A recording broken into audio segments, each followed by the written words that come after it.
ओम आप्यायन्तु ममांगानि वाक्प्राणश्चक्षुश्रोत्रमथो बलमिन्द्रियाणि च सर्वाणि सर्वं ब्रह्मोपनिषदं माहं ब्रह्म निराकुर्याम् मा ब्रह्म निराकरोत् अनिराकरणमस्तु अनिराकरणं मे अस्तु तदात्मनि निरतेय उपनिषत्सु धर्मा ते मयि सन्तु ओम शांति शांति शांति।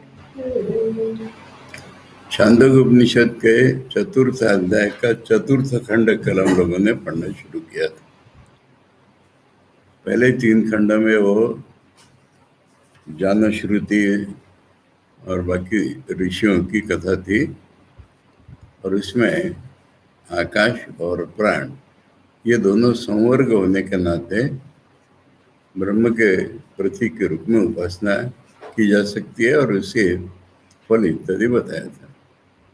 फल जो ज्ञान का बताया था कि ज्ञान अगर तुम में है तो जो लोग पुण्य कर रहे हैं वो तुमको मिल जाएगा, ये गाड़ी वाले रईको के मार्फत बताया था। अब इसके बाद चतुर्थ खंड में क्या है, कल हम लोगों ने शंकर भाष्य में देखा था। पूरे जगत को ही ब्रह्म रूप में देखना है और पूरे जगत का वर्णन 16 टुकड़े करके किया जाएगा। ये आचार्य कह रहे हैं, जगत एकीकृत्य षोडशदा प्रविभज्य तस्मिन् ब्रह्म दृष्टि विधातव्या इति आरभ्यते।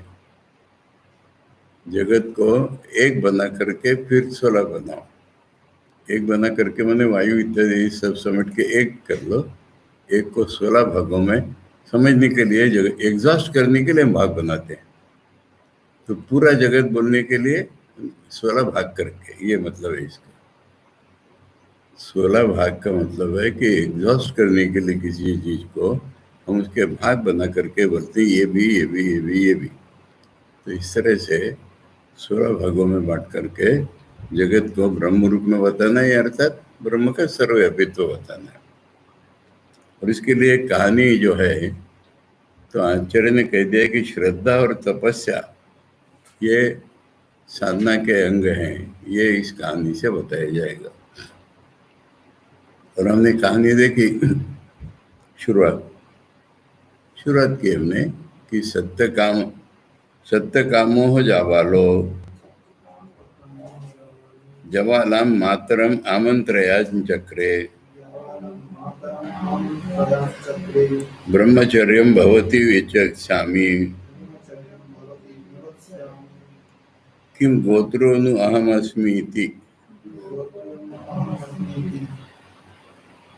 जवाला का पुत्र सत्य काम था।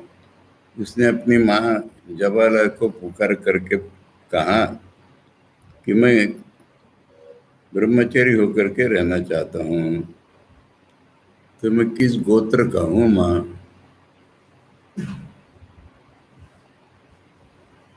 अभी एक सवाल आता है ना हमारा, यानी अगर कहीं यूनिवर्सिटी में एडमिशन लेने जाओ तो पूरा नाम बताओ, ये होगा ना।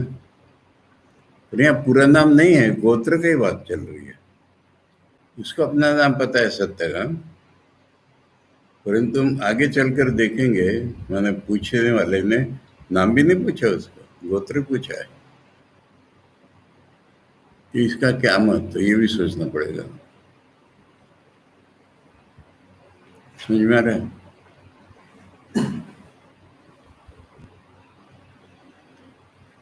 अगर कोई आचार्य है, उसको जनरल नॉलेज है, मैंने समाज का पता है। अब तुम मॉडर्न एज की कल्पना करो, मैं हूँ, यहाँ से चलो, मैं साधारण जो ब्रह्मचारी होते हैं उनको जात पूछता हूँ। कुछ लोग सोचते जाति भेद नहीं करना है। अरे भेद करना नहीं है, पहचानना है। जाति के गुण होते हैं आदमी में, उससे पहचान हो जाती है, किस मन से कैसे डील करूं यह समझ में आता है, इसलिए पूछी जाती है बात। तो इसलिए गोत्र बताने से उसका कुछ गोत्र संस्कारों का पता चल जाएगा। जब हम दूसरे मंत्र में आएंगे तब देखेंगे, दूसरे तीसरे मंत्र में, कि उसके गुरु ने केवल गोत्र पूछा, तेरा नाम क्या है तो पूछे ही नहीं आखिरी तक। तो इसलिए ये आदमी का संस्कारों का पता चलने के लिए होता है। ठीक है, जो भी हो। तो इसने पूछा कि मेरा गोत्र क्या है। साह एनम उवाच नाहम एतद् वेद तात यद् गोत्रः त्वमसि बहु अहम चरन्ति परिचारिणी यौवने त्वाम अलभे सा अहम एतन् न वेद। क्या अट गया? सा अहम एतन् न वेद यद् गोत्रस्त्वमसि जबालातु नाम अहम अस्मि सत्यकामो नाम त्वमसि स सत्यकाम एव जाबालो ब्रुवीथा इति। तो उसने इसको कहा, मैं ये नहीं जानती बेटे कि तू किस गोत्र का है। मैं बहुत प्रकार से सेवा करती थी, या बहुत लोगों की सेवा करती थी। बहु अहम चरंती, चरंती माने सेवा करना। बहुत मैं सेवा करती थी, बहुत प्रकार से, या बहुत लोगों की सेवा करती थी। परिचारिणी, सेवा करना ही मेरा धर्म था। ये जो शब्द है ना, कुछ शील प्रत्यय के शब्द होते हैं, मैंने वही स्वभाव है मेरा। सेवा करना ही मेरा स्वभाव था। जवानी में मैंने तुझको पाया, इसलिए मुझे नहीं पता है कि तू किस गोत्र का है। मेरा नाम किंतु जवाला है, तेरा नाम सत्यकाम है। इसलिए तो मैं जवाला का बेटा सत्यकाम, यही बताना। जब गुरुजी पूछेंगे तुझको तो यही बताना तो कि मैं जवाला का बेटा सत्यकाम, ऐसा उसने कहा। इसका तात्पर्य ढूंढने में मजा लगेगी। स्वामी जी ने, या साधारण अर्थ जो समझ में आता है वो एक प्रकार का, और शंकराचार्य ने बहुत ट्विस्ट कर करके अर्थ निकाला इसका। क्या अर्थ समझ में आया तुम्हारे? नहीं?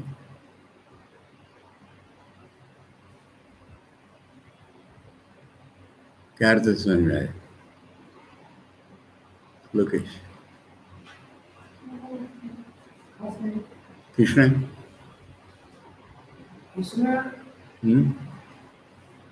सीधा सीधी वो कहती है कि मैं परिचारिणी थी, मेरा पुत्र है, तो तुम कैसे, तुम्हारा गोत्र क्या है मुझे मालूम है, तुम बहुत से लोगों की सेवा कर रही थी। सीधा सीधी अर्थ ये निकलता है।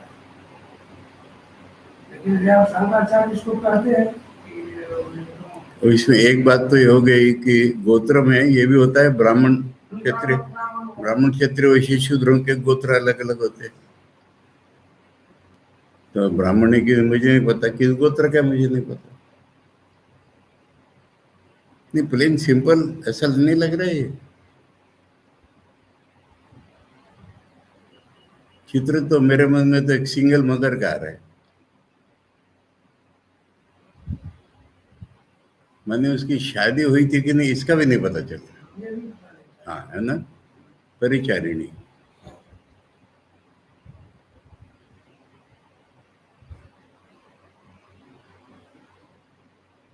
अब आचार्य ने देखो कैसा अर्थ किया है।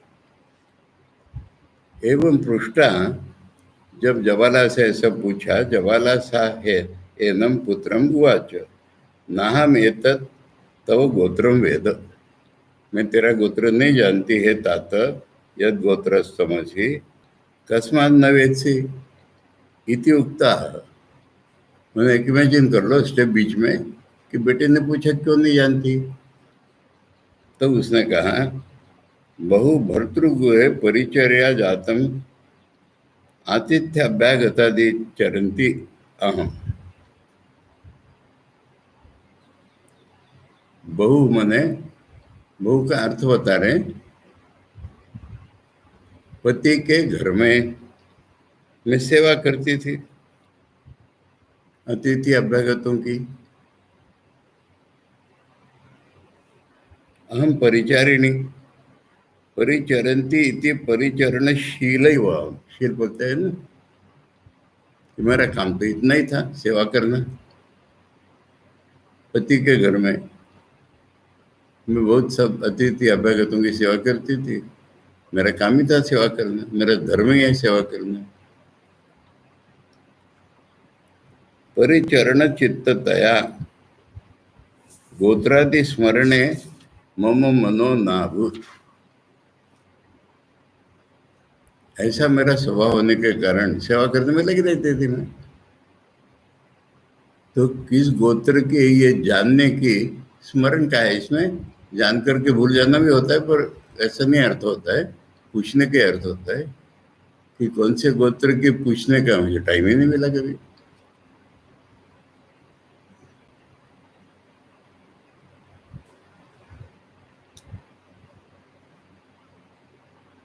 ऐसा होता है क्या? कल्पना मन में करने की कोशिश करो, कितनी कम उम्र में शादी हुई होगी, शादी केवल उसको पता ही नहीं कि किस गोत्र में शादी हो रही है, और हस्बैंड के घर में जाकर के सेवा कर रही तो उसको गोत्र का ही नहीं पता है। यौवने च तत्काले तो हम अलभे लब्धवती अस्मि, और जब यौवन काल था उन दिनों में, तब तेरी प्राप्ति हो गई मुझे। तदैव ते पिता ऊपर था, तब तेरे बाप मर गए। अतो अनाथा हम, तो मैं विधवा हो गई। सा अहम एतन न वेद यद गोत्रस्तमसि, इसलिए मैं नहीं जानती कि तू किस गोत्र की है।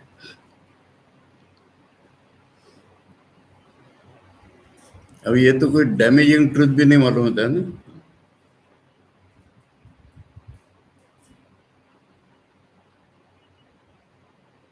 जबाला तो नाम अहमस्मि सत्य कामो नाम त्वमसि सत्वम सत्य काम एवं अहम जाबालो अस्मि इति आचार्याय ब्रूहिता यदि आचार्य ने पृष्ठ अभिप्राय। तो अगर तेरे गुरु जिससे पूछते हैं तो यही बताना कि मेरा नाम सत्यकाम है, मेरी माँ का नाम जबाला है।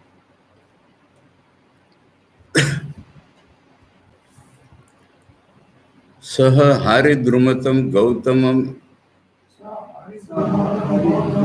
एत्य उवाच ब्रह्मचर्यं भगवती वत्स्यामि उपेयाम भगवन्तमिति।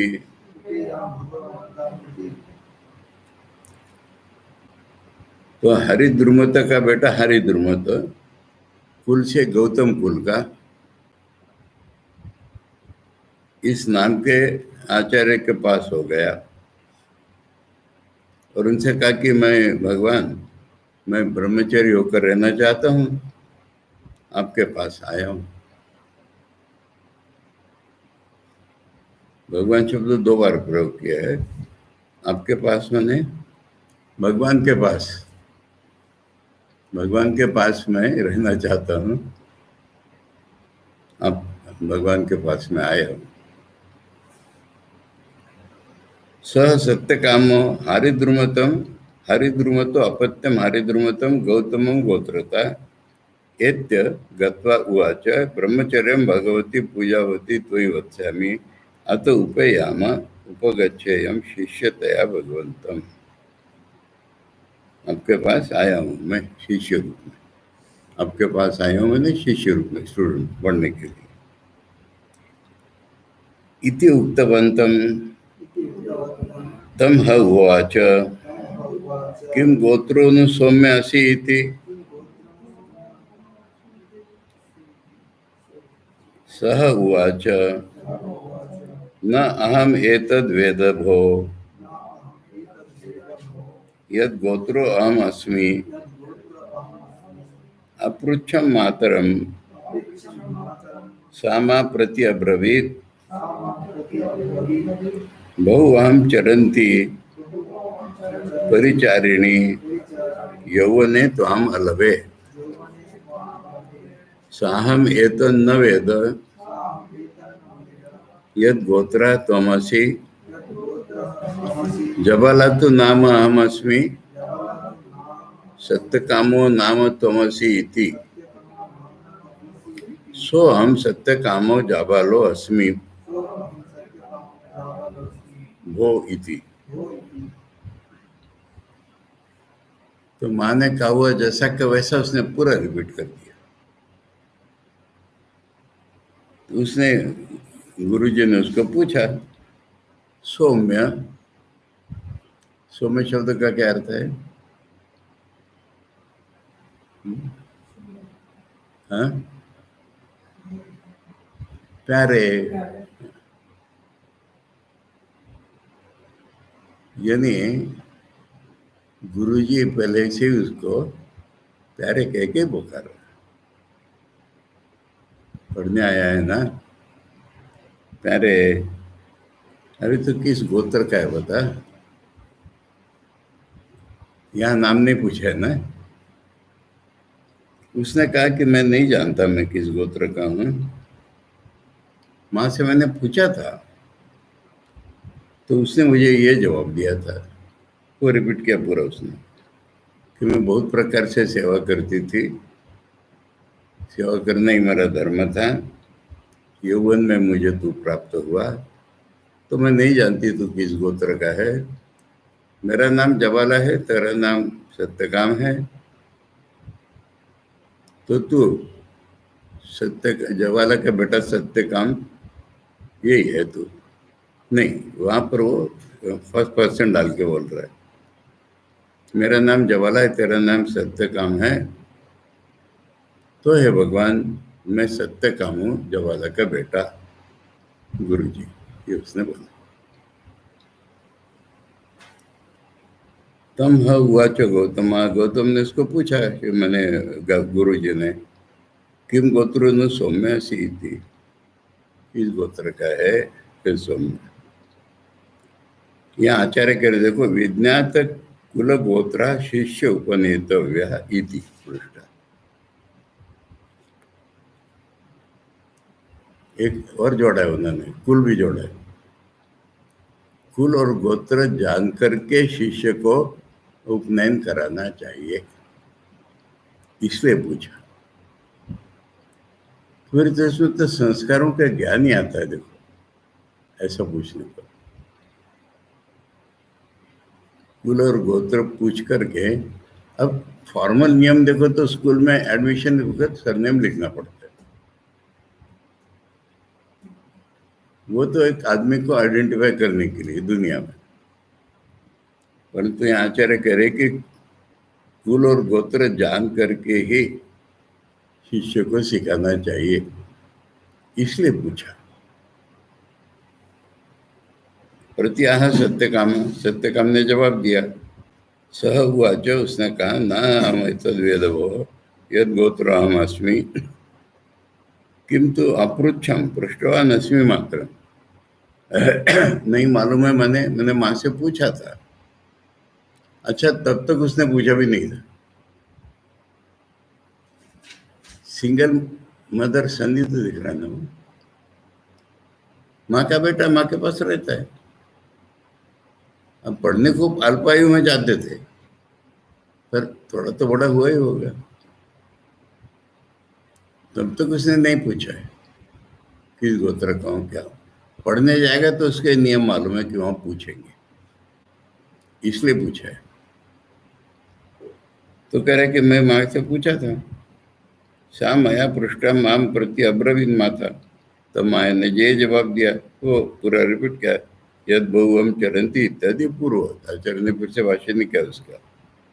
तस्या अहम वचा स्मरामि, मुझे वो याद है। सो हम सत्यकामो जाबालो अस्मि बोली थी। की उसने। तमह उवाच न एतद् अब्राह्मणो विवक्तुमर्हति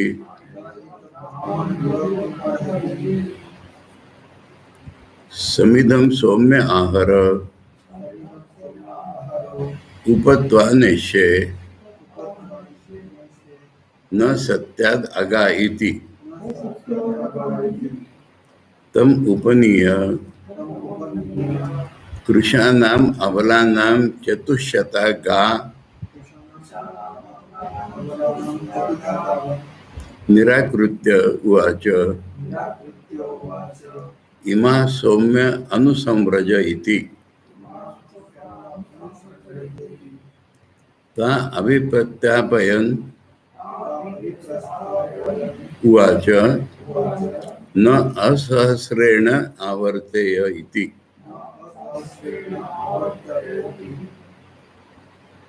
स वर्षगणं प्रोवास ता यदा सहस्रम संपेदु। वो ऐसा हाफ सेंटेंस रख के चलता है हमेशा। काफी सारा बता दे इसमें। तो वो गुरुजी ने कहा जो ब्राह्मण नहीं है वो इस तरह से अपना वर्णन नहीं कर सकता, इसलिए मैंने एक्सेप्ट कर लिया तुझे। मुझे ब्राह्मण को शिक्षा देनी चाहिए, तो तूने जो बात कही ऐसी बात ब्राह्मण नहीं हो तो नहीं कह सकता। मैंने इतना, मैं कह डैमेजिंग ट्रूथ अबाउट हिमसेल्फ, अपने बारे में इतना खराब लगने वाला परिचय दूसरा कोई नहीं दे सकता। ब्राह्मण सत्यवादी होते हैं, ये इसमें हम बता रहे हैं अगले सेंटेंस में।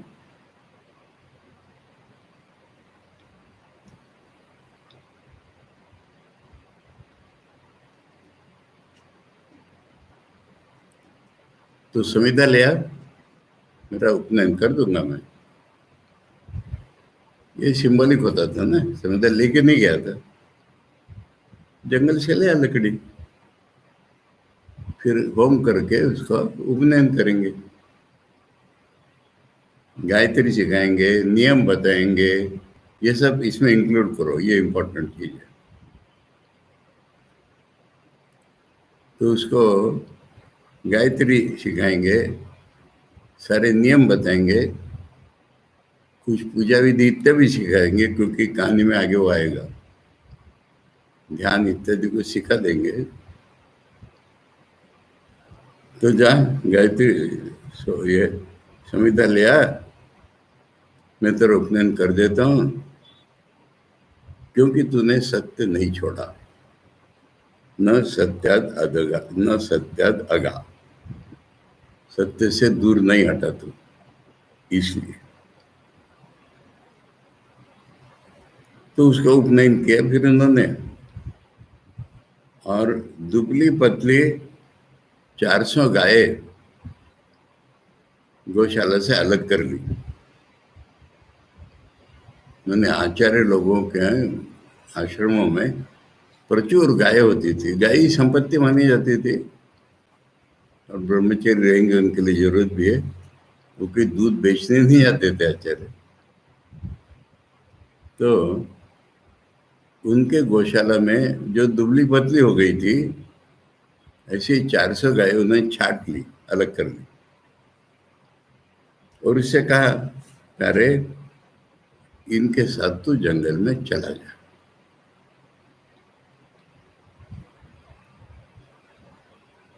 Methods of education in ancient India, प्राचीन भारत में शिक्षा पद्धतियां, उसको ब्राह्मण करके एक्सेप्ट कर लिया है, पढ़ाऊंगा मैं तुझे। और जैसे बताया ना, मामूली से कुछ तो बता दिया होगा, उपनयन किया तो गायत्री गायत्री, पर जंगल में जाए गायों की सेवा करे। अब इसमें तपस्या है कि नहीं, यानी क्या क्या करना है उसने बताओ। रहना क्या है, पेड़ के नीचे कहीं भी नहाना धोना, वहीं कहीं पानी मिल जाएगा जंगल में। और कपड़े दिए हुए नहीं वर्णन किया हुआ, तो कब पेड़ों की छाल पहनना है, या फिर बताए नहीं दिए भी होंगे। और खाना कैसे खाएगा? हाँ? वो जंगल में कहाँ से भिक्षा मांगेगा? गाय का दूध पिएगा एक तो, या फिर खुद रसोई बना के खाएगा, या जंगल में जो फल मूल मिल जाते हैं अपने आप वो खाएगा। ये ज्यादा स्वाभाविक लगता है। जंगल में जो स्वाभाविक रूप में, जंगल में तो होते ही फल है मूल है, तो खाएगा और गायों की सेवा करेगा। और इसमें उसको ज्ञान हो गया।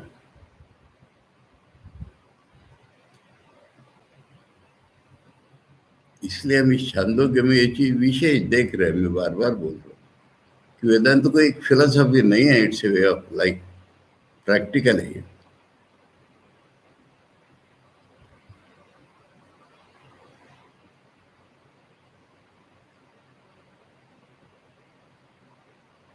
अब उसने क्या किया, कब वापिस कुछ नहीं बताया, और उसने मन में एक ऑब्जेक्टिव बना लिया। क्योंकि साधारणतः हम लोग जब काम करते हैं ना, एक ऑब्जेक्टिव बनाने से हम बना पाते, इतना इतना काम करना है, ऐसा एक ऑब्जेक्टिव बना लेते। तो उसने ऑब्जेक्टिव क्या बनाया, अगर मैं सेवा करूंगा तो गाय हृष्ट पुष्ट हो जाएंगी, बढ़ेंगी, तो 1000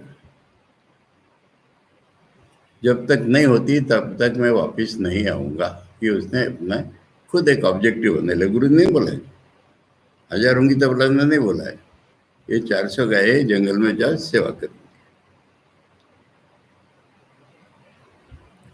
तो उसने अपने मन में ठीक कर लिया कि ये भी दुबली पतली हृष्ट पुष्ट होंगे, बढ़ेंगे, जब तक ये 1000 नहीं हो जाती तब तक मैं इनको लौटूंगा नहीं। अब जब वहां पर सेवा में लग गया तो वो भी भूल गया ऑब्जेक्टिव अपना। जब वो 1000 हो गई, यहाँ पर है अंत इसका, जब वो 1000 हो गई तब अगले मंत्र में, अगले खंड में एक बैल उसको बोलेगा कि अरे हम लोग 1000 हो गए, ले चल। मैंने उसने वो गिनती करना भी छोड़ दिया। इतनी तन्मयता से सेवा के काम करने होते हैं। Forget about everything else. जो सेवा मिले ना, परफेक्ट करके दिखाओ। यही श्रद्धा और तपस्या का स्थान है। इसमें श्रद्धा क्या है बताओ? गुरु जी ने कहा है गाय की सेवा करो। हाँ, गुरु जी ने कहा है गाय की सेवा करो। इसमें एक वाक्य जोड़ो, कहानी से बताते हो। ये चीज महापुरुष महाराज के शिष्यों में बहुत देखने को मिली। क्या वाक्य जोड़ना है इसके बाद? इसी से तेरा हो जाएगा। मुझे वो कभी भूलता नहीं रही ना। हम लोग जब ट्रेनिंग सेंटर में थे, क्या नाम था उनका, प्रफुल्ल महाराज शायद नाम था उनका। एक बूढ़े ठाकुर भंडारी थे, शॉर्ट हाइट के थे, बुढ़ापे में झुक गए थे तो और छोटे लगते थे। और अभी आपको जो रिटायर्ड पुजारी दिख रहे हैं ना, बड़े रिस्पेक्टेबल, कौन? सुकुमार महाराज, वो तब उनके असिस्टेंट जोगड़ी थे, नए नए आए थे हमारे सामने। और भी एक रामपद महाराज थे। और हम लोगों को ड्यूटी होती थी, फूल ठाकुर के लिए खुद तोड़ के लाते थे। और तुमने सुने कहानी मेरे से, श्रावण का महीना, बरसात हो रही है, उनका एक रेनकोट था, रेन कैप, और गम बूट्स वगैरह नहीं थे, कैनवास के शूज, एक हाथ में फूलों की टोकरी और एक हाथ में वो काड़ी फूल तोड़ने की। अब पेड़ पर चढ़कर, यानी पेड़ के नीचे की डाली पर चढ़कर ऊपर के फूल तोड़ते थे रोज। अब एक दिन क्या हुआ, बरसात में वो सब स्लिपरी हो गया था, गिर पड़े नीचे, और जहाँ गिरे वहां एक खराब कील थी, रस्टेड, वो कैनवास शू के भीतर से इनके पैर में घुस गई।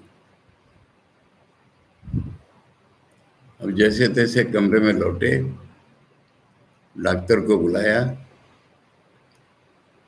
तो डॉक्टर ने आकर के एंटी टिटेनस इंजेक्शन दिया, मलम पट्टी कर दी, और बोला कि महाराज 3 दिन उठना नहीं, आप 3 दिन हिलना नहीं। अब वो सब देख करके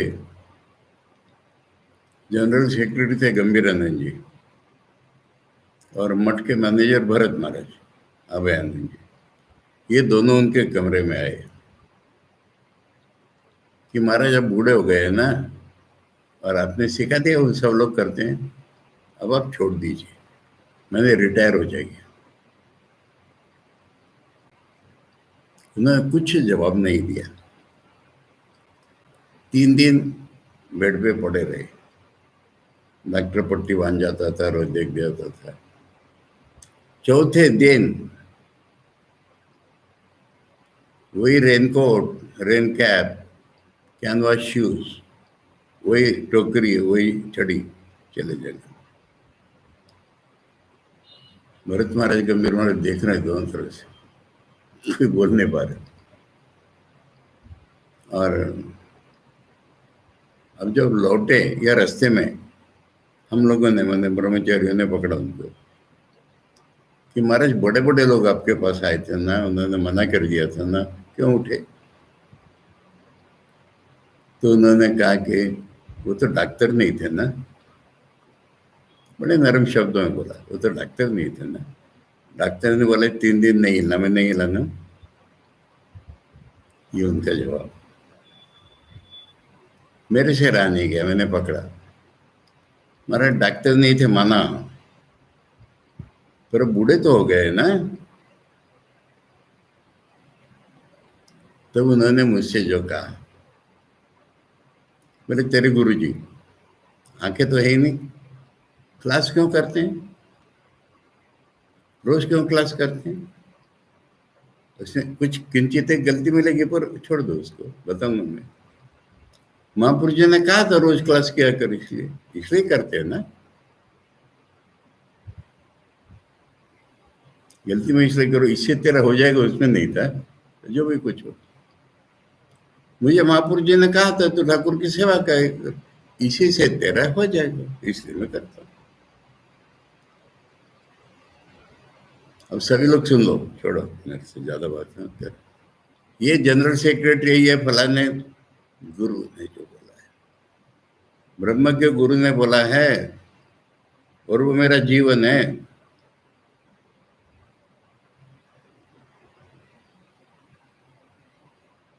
अब इसमें मुझे क्या क्या लग रहा था, छोटे बड़े का कोई भाव नहीं। कोई कहेगा शास्त्र पढ़ाना कहाँ, फूल तोड़ना कहाँ? ये गुरु जी क्यों शास्त्र लेते रोज?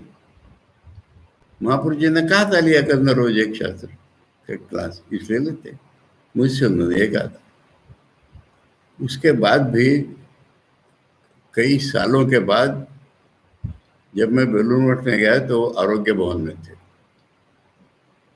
और तब उन्होंने कोशिश नहीं की। मैंने फिजिकली जब इम्पॉसिबल हो गया उनसे, तब आरोग्य भवन में थे। उनके कहने से रिटायर नहीं हो रहे थे, कर पा रहा हूं ना मैं अभी। मैंने प्रैक्टिकलिटी का ये सेंस देखो, मैड नहीं है, नहीं कर पा रहे तो लुढ़कते हुए जा रहे।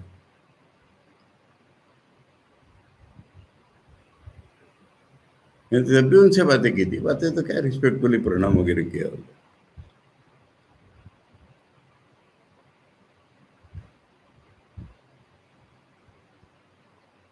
ये कहानी। और ऐसे महापुरुष जी के शिष्यों में कई मिले हैं मुझे, या मुझे मिले वो, तुम लोग पढ़ते हो ना शिवानंद स्मृति संग्रह, उसमें उल्लेख आएगा ये। महापुरुष जी ने उसको कहा तू ऐसा किया कर, इसी से तेरा हो जाएगा। उसके लिए ब्रह्म के गुरु चाहिए हम।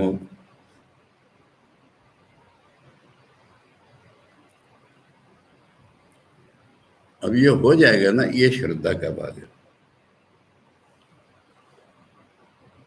अब उसके मन में कुछ कंपन नहीं आ रहा है,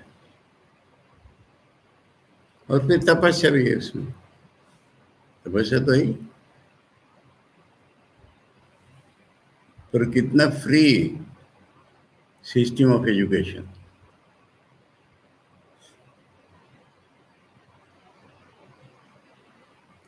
आजकल कहीं कहीं इसका प्रयोग होता है, माना मैं अपने अनुभव बता रहा हूँ दोबारा।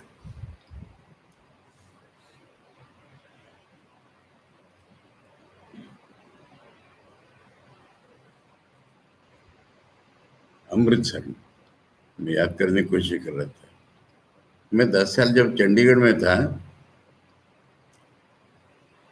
हर महीने अम्बाला, हर महीने पटियाला, और 3 महीने में एक बार अमृतसर। मैंने पंजाब, हरियाणा, हिमाचल सब चंडीगढ़ से होता। अमृतसर दूरी पर था, इसलिए जाके 3 दिन रह के आता। वहां पर एक स्प्रिंग डेल स्कूल था, एक सरदार जी सिख बूढ़े, वो ओनर थे, मैनेजर थे, और उनकी जो डॉटर इन लॉ थी वो प्रिंसिपल थी। तो 2-3 दिन शायद पानी बरस रहा था, और उस दिन खुल गया था एटमॉस्फेयर। मैं गया, मैं घुस रहा हूँ, वो भी घुस रही है। मैंने स्कूल के ओपनिंग टाइम में बुलाया था असेंबली में बात करने को। तो फर्स्ट स्टैंडर्ड क्लास 1 के क्लास टीचर को बुलाया, आज मौसम अच्छा है, बच्चों को लेके जंगल में चली जाओ, ये बताया। आज मौसम अच्छा है, बच्चों को ले जा जंगल में। अब सत्यकाम के जंगल में जाना अलग है, अलग। तो मैं बोला हूँ कि एजुकेशन मेथड से सिर्फ फ्री होने चाहिए,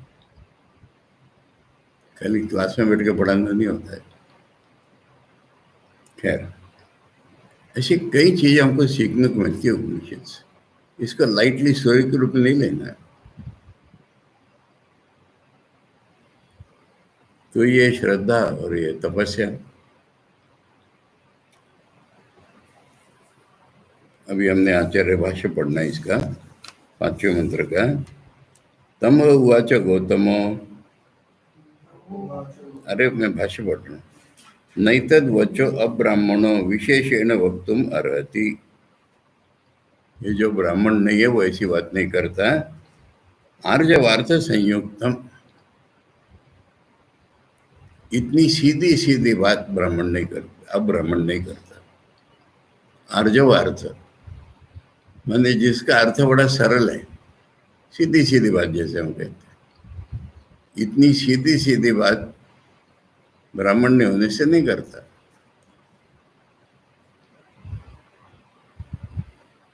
स्वभावतः आचार्य वहां कह रहे रुजो ही ब्राह्मण न इतरे स्वभावतः। ब्राह्मण लोग सीधे होते हैं, बाकी लोग स्वभावतः सीधे नहीं होते।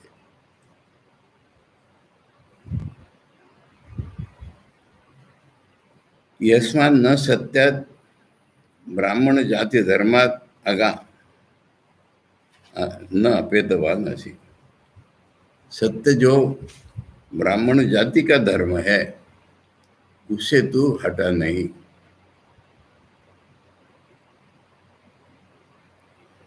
अतो ब्राह्मणम त्वाम, अतो ब्राह्मणम, इसलिए तू ब्राह्मण है। त्वम उपनिषे, तेरा उपनयन कर देता हूँ। आता संस्कारार्थम होमाय संविदम सौम्या, संस्कारार्थ मैंने होम करना पड़ेगा, तो उसके लिए तो ये लिया, लगने लिया। इति उक्त्वा तम उपनीय, फिर उसका उपनयन कर दिया उन्होंने। देखो उपनयन शब्द का अर्थ क्या है? नयन माने ले जाना। वो तो वहां पहुंचे गया है, पर नहीं तो घर पे आकर के, गुरु जी घर पे आकर के उपनयन करके उसको अपने आश्रम में ले जाते थे। हाँ अपने पास, हाँ, आश्रम में ले जाते थे। किसी गृहस्थ को अपने बेटे को पढ़ने भेजना है तो वो आचार्य को बुलाएगा, और आचार्य के प्रेजेंस में, मैंने दक्षिण में देखी प्रथा भी, आचार्य के प्रेजेंस में पिता अपनी गोद में बैठा करके पुत्र को गायत्री बोलेगा, आचार्य के प्रेजेंस में बोलेगा पिता को, फिर उसको आचार्य ले जाएंगे।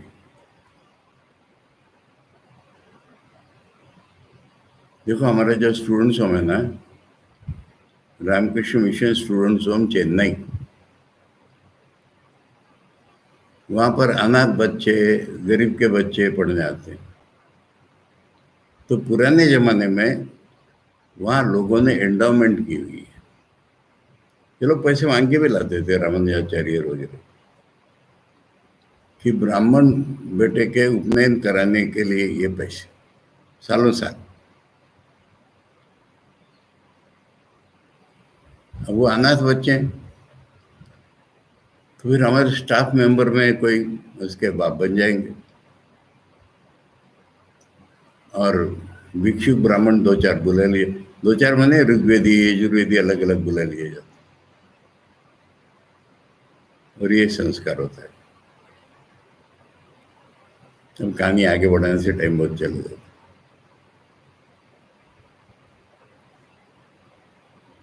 मैं हमारे वेद बहन जी को बड़ा खल रहा था ये, कि हम कुछ चीज ऐसी करते जो एक्सक्लूसिवली ब्राह्मणों के लिए, ये ठीक नहीं है हमारा। वो पुराना ट्रेडिशन था। तो वेद बहन जी ने बेलूर मठ में लेटर लिख दिया कि हम ये एंडाउमेंट सब कैंसिल कर दें, क्या पैसे दूसरे काम के लिए ले लेंगे, हमें ये नहीं करना है। परमिशन, बेलूर मठ ने लेटर लिखी, नहीं एंडाउमेंट उसको बंद नहीं कर सकते। पर तुम लोग तो ब्राह्मणों के लिए बहुत कुछ करते हो ना, तो तुम इसको ओपन कर दो, जो ब्राह्मण नहीं वो भी उपनयन करा सकते हैं, ये कर दो तुम। क्योंकि त्रैवर्णिकों में उपनयन की प्रथा थी, तो तुम ऐसा कर दो, बंद मत करो उसको। तब से हमारे यहाँ वैसा शुरू हो गया। थे कुछ बच्चे, उनके गार्डियन चाहते थे, तो ये दृश्य हर साल अक्षय तृतीया के दिन ये होता है।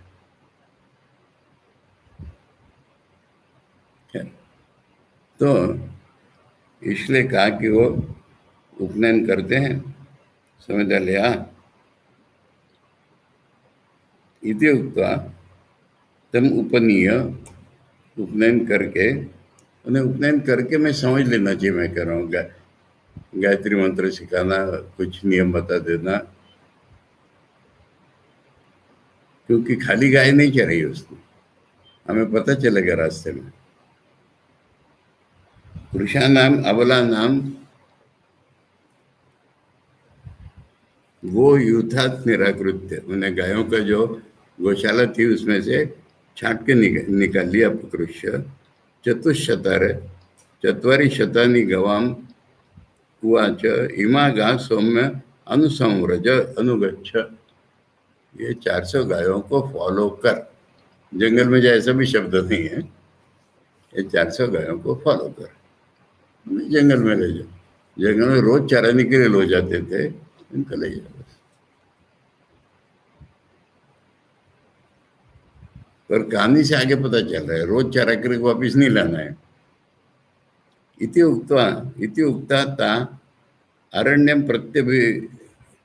प्रस्थापयन हुआ है। तो वो जंगल की तरफ जब जाने को निकला तब उसने बोला, न असहस्रेण अपूर्णेन सहस्रेण न वर्तेय न प्रत्यागच्छेय।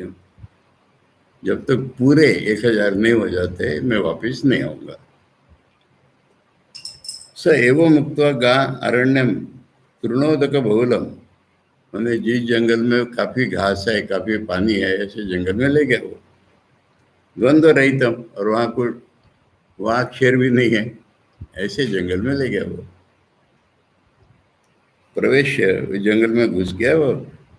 वर्षगणम दीर्घम प्रवास, यहाँ बीच में आया है शब्द, वर्षगणम प्रवास, मैंने कुछ साल, सेवरल ईयर्स, काफी साल रह गया वो जंगल में।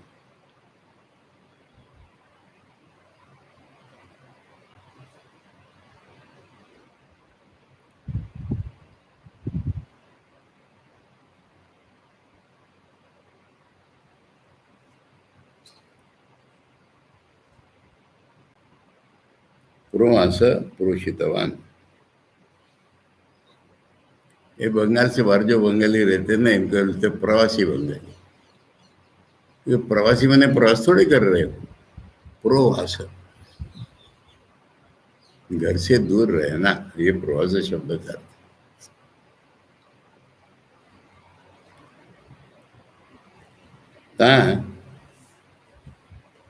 सम्यक गावो रक्षिता, अच्छी तरह उसने गायों की रक्षा की। यदा यस्मिन काले सहस्रम संपेदु संपन्ना बहु, जिस समय वो 1000 हो गई, अतः एनम ऋषभो अभ्युवाद सत्य काम इति भगव इति प्रतिशुश्राव प्राप्ता सौम्य सहस्रम स्मः प्रापय न आचार्य कुलम।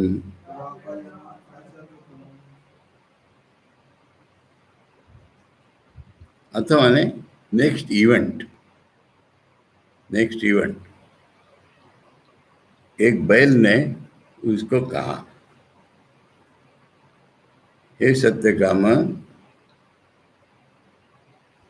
ये कहा। तो उसने कहा कि हाँ भगवान, वो बैल से, ऐसा उसने जवाब दिया। तो वो बोला कि हे सौम्य, हम लोग 1000 हो गए हैं, हमें आचार्य कुल में, आचार्य के गुरुकुल में ले चल। और शंकर इसको इंट्रोडक्टरी भाष्य कर रहे हैं। तम एतत् श्रद्धा तपोभ्याम सिद्धम,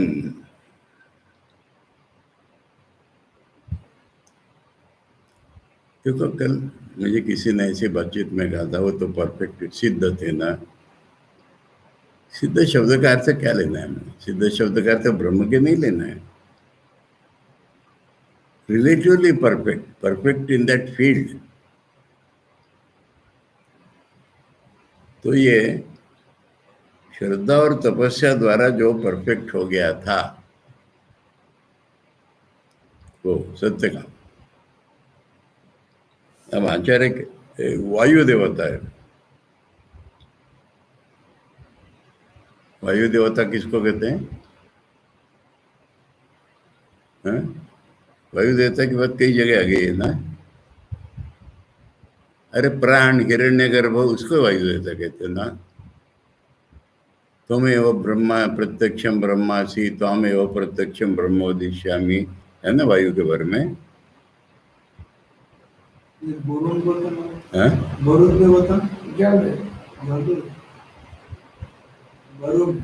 वरुण कहाँ है? अरे शन्नो मित्रशम वरुणा शन्नो भवत्वर्यमा नमो ब्रह्मणे नमस्ते वायो त्वमेव प्रत्यक्षम ब्रह्मासि। वरुण तो एक देवता हो गए, इंद्र चंद्र वरुण देवता हो गए। हे ब्रह्म, हे वायु, तुम ही प्रत्यक्ष ब्रह्म हो। अरे मैंने वर्णन किया था जब ये आया था। वायु को प्रत्यक्ष ब्रह्म बोल रहा है, यानी हम हिरण्यगर्भ को पहचानते, ईश्वर को जानते, ब्रह्म को नहीं जानते। तो प्रैक्टिकल लाइफ में तो यही ब्रह्म है हमारे लिए। मैं तुझे ही ब्रह्म बोलूंगा। तो ये वायु देवता माने प्राण है ना, पिछले अध्याय में तो पढ़ा हमने, पिछले खंडों में। माने हिरण्यगर्भ सारी दुनिया का। अब ये जो वायु देवता यहाँ पर क्या है, दिक संबंधिनी दिशाओं की बात निकलेगी इसमें। दिक संबंधिनी वायु देवता वो तुष्ट हो गई है सत्यकाम से। सत्यकाम से हिरण्यगर्भ जो दिशाओं में रहते हैं वो तुष्ट हो गए हैं, और वो एक बैल में घुस करके बोले, ऐसा आचार्य इसका भाष्य। बैल बोला माने वायु देवता दिक संबंधी वो इसके श्रद्धा और तपस्या से प्रसन्न हो गए हैं, और प्रविश्य ऋषभम, बैल में घुसे माने ऋषभ भावम आपन्न अनुग्रह है। उन्होंने बैल का रूप धारण कर लिया सत्य काम पर कृपा करने के लिए, ऐसा आचार्य का भाष्य है।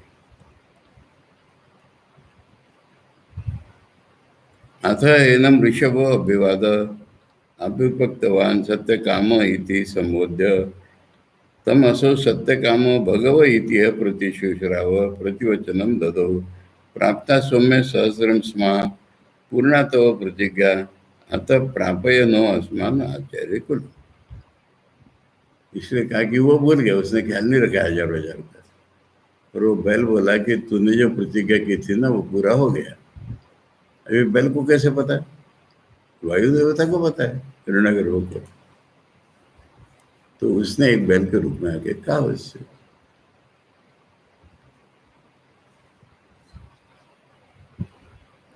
किंच ब्रह्मणश्च ते पादम ब्रवाणी इति ब्रवीतु मे भगवान इति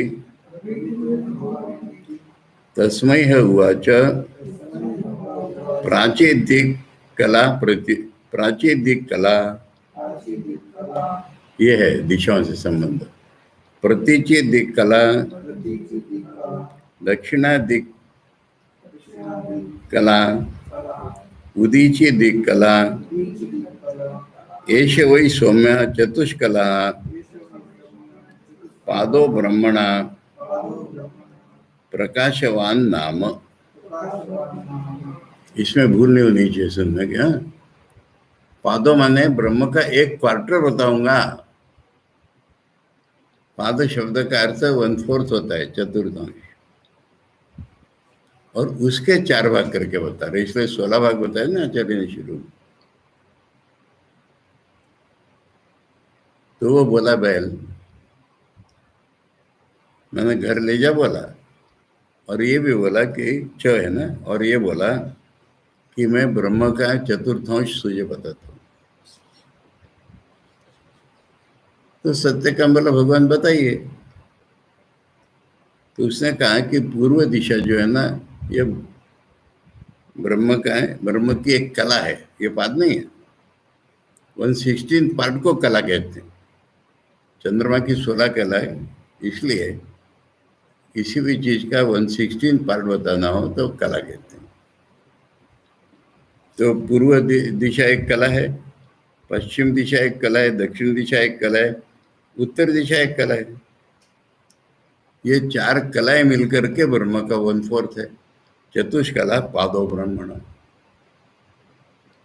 उसका नाम है प्रकाशवान,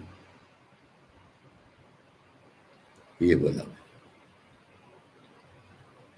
तो एक कलाओं संबंधी है ना वायु देवता, वो कल पढ़ेंगे। कभी पढ़ लिया उपदेश तो डायरेक्टली कल आई। सुंदर सी कहानी लग रही है। ओम आप्यायन्तु ममांगानि वाक् प्राणश्चक्षु श्रोत्रमथो बलम इंद्रियाणि च सर्वाणि सर्वं ब्रह्मोपनिषदं माहं ब्रह्म निराकुर्यां मा ब्रह्म निराकरोत्। अनिराकरणम् अस्तु अनिराकरणं मे अस्तु तदात्मनि निरतेय उपनिषत्सु धर्मा ते मयि सन्तु। ओम शांति शांति शांति। हरि ओम तत्सत। श्री रामकृष्णार्पणमस्तु।